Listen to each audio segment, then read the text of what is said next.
jadi hari ini saya sedang berada di depan kantor Ola Web Design. Nah, di video-video sebelumnya kita sempat nih berbicara mengenai Ola Web Design. Nah, jadi inilah keadaan di depan kantor Ola Web Design. Tanpa perlu basa-basi terlalu lama dan tentunya pasti sudah pada penasaran kan bagaimana sih aktivitas di dalamnya. Skuy, ikutin saya terus ya.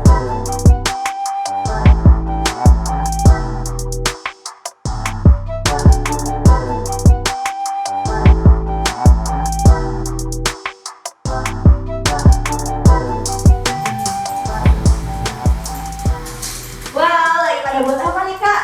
Hari ini lagi buat artikel nih Kak. Wow, udah serius banget nih. Semua udah buat artikel ya? Iya. Wah, semangat ya. Terima kasih Kak. Artikelnya cepat selesai. Iya Kak, sebentar. Ternyata ada Kak Yoga juga. Apa kabar? Masih nggak ada kabar saya baik. Buat apa Kak?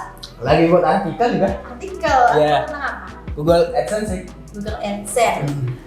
Kok awam ya hubungannya saya? Boleh nggak sih saya tanya-tanya lagi mengenai seputaran Google AdSense? Boleh. Seru nih. Saya duduk di mana ya enaknya? Ya di situ aja nggak apa-apa. Oke.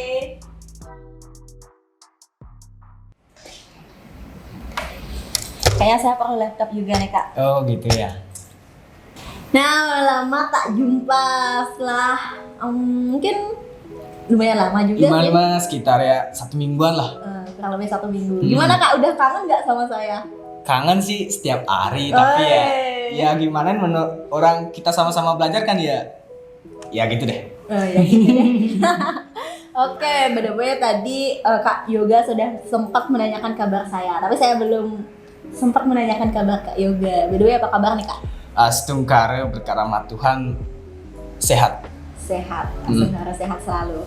Nah jadi seperti yang sudah semua ketahui di video-video sebelumnya, kita sudah sempat sharing tanya jawab mengenai seputaran SEO, kemudian seputaran website. Yeah. Nah pada kali ini seperti yang telah Kak Yoga tadi sampaikan mengenai Google AdSense, benar nggak? AdSense atau AdSense? Ya, AdSense sebenarnya. Ya enaknya ngucapin aja sih AdSense sih bisa aja. Yang penting ngerti itu aja. Yang penting ngerti. Ya. Oke, tadi saya sempat dengar bahwa Kak Yoga sedang membuat artikel mengenai Google AdSense. Yeah. Nah, jadi apa sih Google AdSense itu, Kak? Oke, secara sederhana ya, Google AdSense itu merupakan sebuah cara yang dilakukan oleh si publisher atau yang membuat konten untuk mendapatkan penghasilan dari sebuah iklan yang mereka pasang di website atau blog mereka. Jadi nanti kalau masang iklan di website bisa dapat uang kayak gitu. Jadi itu yang disebut dengan Google AdSense. Benar. Oke, pertanyaan yang kedua, apa sih perbedaan antara Google Ads dengan Google AdSense? Sebenarnya banyak sih perbedaannya ya antara Google Ads dan juga Google AdSense. Tapi secara umum itu Google Ads itu lebih dia lebih mengarah pada pemasangan iklan. Nah, sedangkan Google AdSense itu lebih ke publisher atau orang yang membuat konten atau orang yang berkontribusi di Google, entah itu menggunakan CMS WordPress atau dia membuat blog kayak gitu. Berarti dapat dikatakan bahwa Google Ads dengan Google AdSense itu saling berhubungan atau bagaimana? Dia sama-sama platform sama-sama tapi tujuannya itu sedikit berbeda gitu. Titik fokusnya itu sedikit berbeda.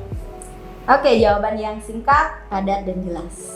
Kita lanjut ke pertanyaan yang ketiga. Selain Google AdSense, apakah alternatif network lainnya, Kak? Selain Google AdSense ya, banyak sebenarnya pilihan untuk publisher jika ingin memasang iklan apabila websitenya yang mereka daftarkan itu tidak bisa diterima di Google AdSense. Banyak seperti MGID ada Infolink juga, ada Medianet, ada Profiler Ads ada. Yang jelas kalau misalnya saya nanti mendaftarkan website saya ke Google AdSense tapi tidak disetujui nih, masih ada pilihan lainnya. Ternyata lumayan banyak juga pilihan. Banyak. Oke. Pertanyaan selanjutnya, apa sih tema WordPress terbaik untuk Google AdSense?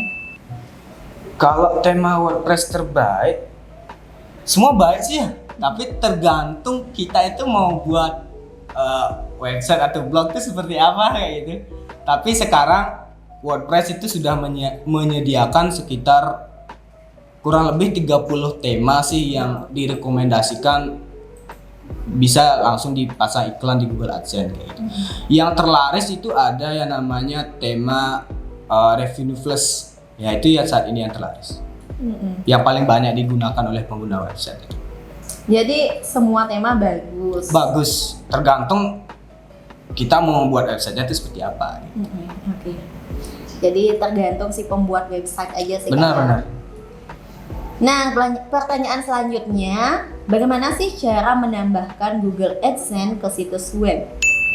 Cara menambahkan Google AdSense ke situs web. Mungkin kalau saya jelaskan ini kurang detail ya, nanti takutnya ada langkah-langkah atau ada metodenya yang tertinggal. Tapi secara umum, pertama itu kita harus masuk ke dashboard Google AdSense terlebih dahulu.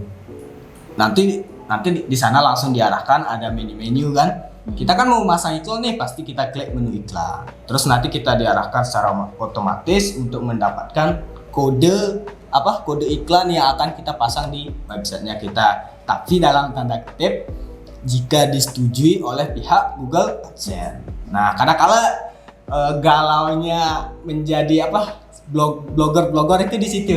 Udah susah payah bikin konten yang unik tapi malah tidak disetujui. Larinya nanti ke platform lain, bisa ke MDID, bisa ke Infolink gitu. Tapi kalau ditanyakan mengenai kualitas, Google AdSense itu memang paling unggul Kak ya? Platform paling unggul? Bukan paling unggul ya. Semua ini setara. Kembali lagi tergantung tujuannya itu apa. Kan sama-sama sebagai media pengiklan. Hanya saja Google AdSense ini dia mempunyai nama lebih di mata pengguna website. Lebih familiar kan? Iya, lebih familiar. Oke. Pertanyaan selanjutnya, berapa banyak sih tampilan halaman agar blog mendapatkan persetujuan AdSense? Kalau setahu saya ya, jumlah halaman itu nggak ditentukan sebenarnya. Hanya saja Google itu merekomendasikan, misalnya karena ini nih punya website atau punya blog, usahakan dalam website atau blog itu harus ada halaman yang namanya itu About Us. Kenapa demikian? Agar Google itu dapat mengetahui bahwa oh ini orang asli yang mengelola blognya, bukan robot. Itu sih rekomendasi. Berarti tidak dipatok. Nggak. Jadi ada batas minimal maksimal nggak ada? Nggak ada. Oke. Nah, jenis iklan mana sih yang paling bagus biasanya Pak?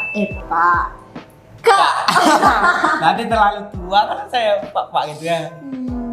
Jenis iklan yang paling bagus. Oke. Semua iklan bagus. Yang penting relevan dengan topik yang kita bahas. Kayak gitu. Tapi Google juga merekomendasikan iklan ya yang harus ada di setiap website ataupun blog kita. Namanya itu Auto Ads kalau nggak salah.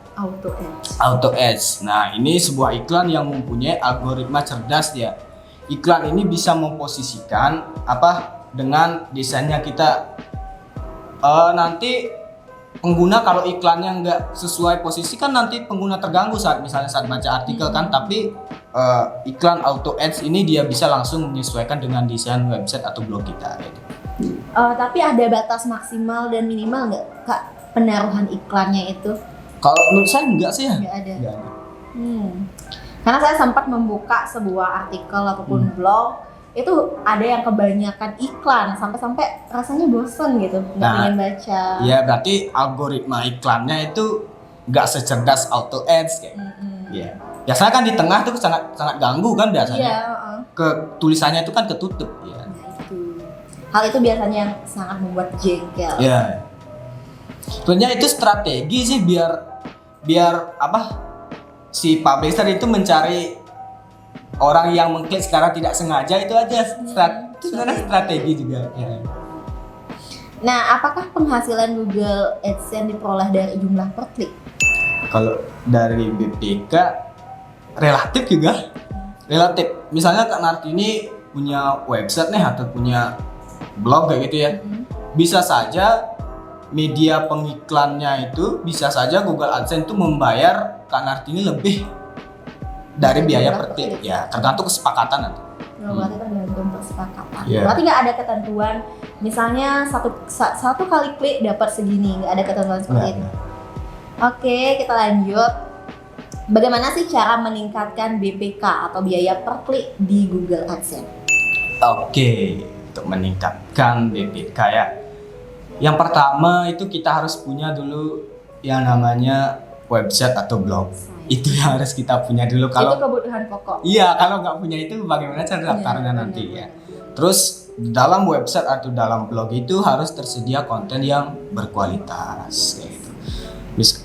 SEO dioptimalkan, monetisasi juga, dan yang terpenting kita itu mengetahui perbedaan nilai negara pengunjung. Nah, banyak tuh negara premium yang nilainya gede-gede. Ada kayak kayak Kanada, kayak Austria, kayak Amerika. Nah, saat ini yang nilainya paling besar itu sekitaran kurang lebih kalau nggak salah $15 itu masih di Amerika Serikat. Wow. Itu. Oke, pertanyaan terakhir deh Kak. Karena sudah lumayan banyak saya bertanya-tanya. Baik. Dan pertanyaan terakhir dari saya, bagaimana sistem pembayaran dari Google AdSense ini? Baik, kalau di Indonesia ya yang saya ketahui secara umum yang paling populer digunakan itu melalui cek. Melalui cek bisa, transfer juga bisa. Itu sih. Cek ataupun transfer. Iya, ya. Masih secara umum sih itu Kak. Itu yang paling banyak digunakan di Indonesia. Kalau Google membayar ke publisher itu yang paling banyak.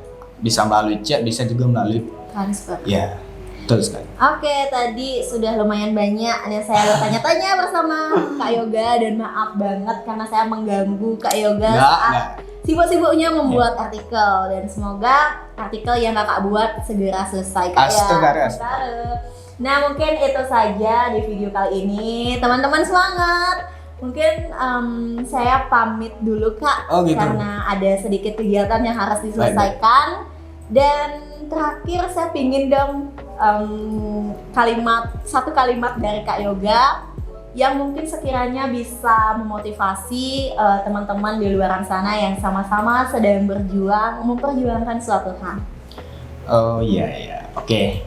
Saya kaitkan ke Google AdSense juga ya, ke penghasilan juga ya. Satu kalimat dari saya, kalau kita bekerja atau membuat sebuah karya, jangan dulu mementingkan hasil atau uangnya. Kita nikmati dulu prosesnya, karena sebuah proses tidak akan mengkhianati hasil. Itu aja sih. Satu kalimat yang saya tangkap, sebuah usaha tidak akan mengkhianati hasil. Benar. Wah, terima kasih banyak Kak Yoga. Teman-teman semua semangat. Saya pamit dulu ya. Mari Kak Nartini. Bye. Jadi Kak Nartini ya. Terima kasih banyak.